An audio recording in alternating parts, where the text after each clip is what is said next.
Ready? We are Dharmasoul live on EVO RAD. Should we try one more? Yeah, we should do it because I didn't pause after Dharmasoul. So like, you're the drummer, right? We are Dharmasoul live on EVO RAD. Boom. Why don't you play the drums, you fucking asshole?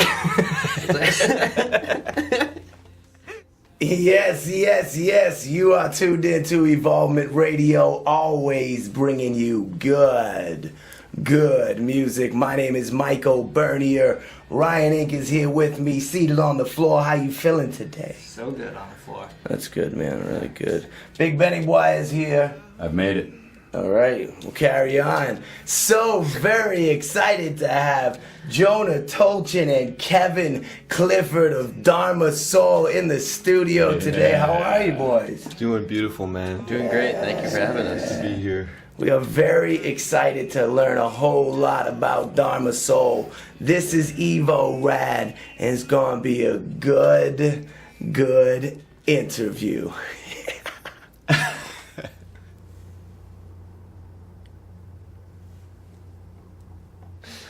What's your favorite fabric?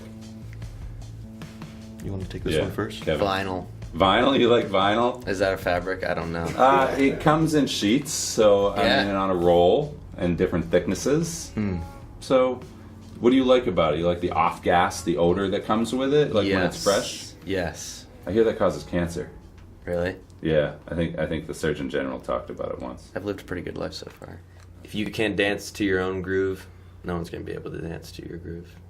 Like, is music directly associated with love, or when you're playing a show, are you thinking about fun and jamming, or you think, like, is there thoughts of, wow, there's this connectivity, there's a love that exists here? Does that stuff cross your mind, or is that not a part Oh, of it? totally. I mean, especially playing in Dharmasoul with Jonah, there's a lot of love that's on the mind. I've played a lot of other gigs where there's not a lot of love there. There's the intention. I want to play the best I can. I got to play the show, and you like enjoy yourself. But with this group, there's more of a there's just like a deeper layer of purpose in there. Dharmasoul calls Princeton, New Jersey our home. Our home, sorry. Where does the inspiration come from, and what are the roots of the music you guys are making?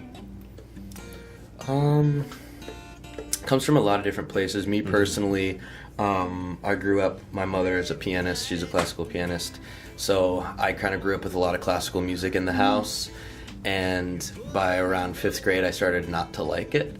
Yeah. I was taught piano a little bit as a young kid, and then I kind of felt like I needed to get something else out, so I found some rock and roll, which led me down the path to jazz, and it kind of opened up like this whole other world of music. So I think that my musical mind and heart is like all over the world. Man, I feel that everything, it's kind of cliche to say it, but everything has been an influence my whole life, and I don't think everybody would say everything, so... I don't know. Yeah. I feel like, how could it not be? And I guess like I was saying earlier, the emotionally based music is a big part of it for me. And my mother is a storyteller.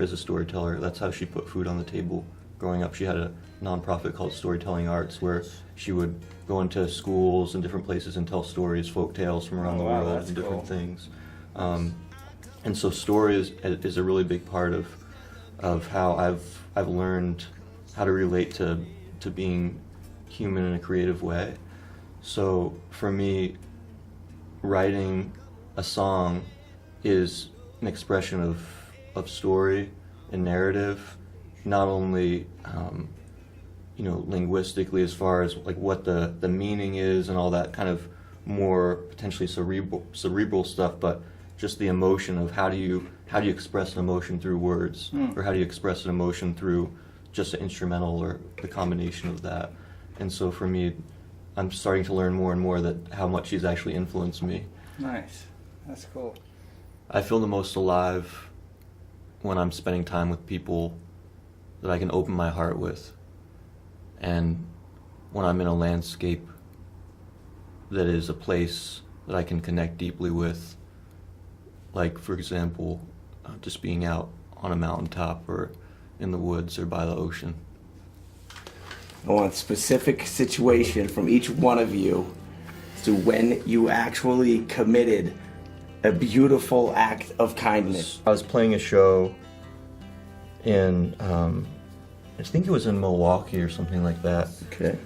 And this is not an example of something that Actually, can I start over? Can we edit that out here? I decided I don't want to do that story. Yeah. No names. No names. It wasn't actually a good story. Okay. Is what I realized. Like when I was about like a third way through. Dharmasoul loves EVO RAD. Nice. What kind of fabric do you like, Jonah? Man, it depends on what the scene, what's going on, Scene? what the scene is, if I Well, I know I don't like a seam on my jeans on a fixed seat rowing boat. Right. Because then you're like going like Yes. this all the time. Oh, it's bad. Yes. It's raw. That's really bad. I like a woman's silk bathrobe. Like I don't want to wear it. Well, I think you're just saying a silk. Silk Yes. is what you're trying Silk, to tell yeah. me. Yeah, because okay. He's All right. painting But a scene. particularly, that's a situation I just like the feel of it. I guess I feel the most alive. It's very similar to what Jonah had to say, but when I'm with really good friends where I'm able to share something, a part of myself, and I'm able to also receive something that someone else gives me too. So there's kind of an exchange of love there, and that's when I feel the most alive. And for us, I think making this music is also self-therapy, and just being able to expose ourselves, even to ourselves, like not even with the intention of being exhibitionists or anything like that. It's just we're just being as very, very vulnerable on stage, and I think that love, like the feeling of love or the feeling of wanting to love more or being hurt from love, but ultimately it all comes back to that. And we're feeling a lot all the time, and we're expressing that. This is emotionally based music for us. Right. But I think part of the reason why we decided to make this project official was that something organic happens when we're in a room together. It's very natural. He'll start playing a groove, and then I'll start playing something, and it'll feel like this kind of alive, cohesive thing, and it just springs up, on its own almost. Yeah, like when you trust each other as musicians, you start to really get into a groove together. Especially if you know each other for a few years too, that helps a little bit. Yeah. So we were actually in Newburyport for Halloween, playing a show with our friend Dr. Gasp. Oh yeah, I know Dr. Gasp. Yes. Oh yeah. Sam Blanksley! Oh yeah, he's a legend. And we were Mario and Luigi. Nice. So I think if I had to do something outside of music with Kevin, it would probably be just being Mario and Luigi 24/7. Maybe making pizzas to pay the bills, something Yeah. like that. Eating pizzas. Yeah. Eating pizzas to pay the bills. Yeah. Yeah.